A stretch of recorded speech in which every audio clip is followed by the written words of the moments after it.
ГСП онлайн. Городские новости сейчас. Полиция Ухты напоминает жителям города: не впускайте в квартиру посторонних людей.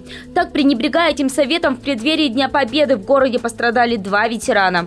Мужчины 32-го года рождения открыли двери дома для мошенников. Первый после посещения мнимого сотрудника социальной службы не досчитался денег. Мужчина, посетивший пенсионера, интересовался, кто как живет, есть ли жалобы и проблемы, а в итоге унес более 20 тысяч рублей.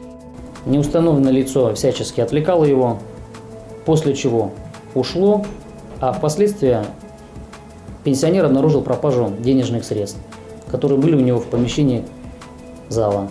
Были прикрыты газеткой, пенсионер Сбербанком, видимо, не пользовался. Второй пенсионер решил пообщаться с сотрудником пенсионного фонда. Правда, тот никак к нему не относился. После посещения у ветерана пропали документы. Очевидно, мошенники похитили их для дальнейшего использования в своих махинациях. Мы еще раз напоминаем: не впускайте посторонних в дом. А если пустили как представителей различных ведомств, всегда проверяйте документы. А лучше проверяйте наличие такого сотрудника в самой организации по телефону.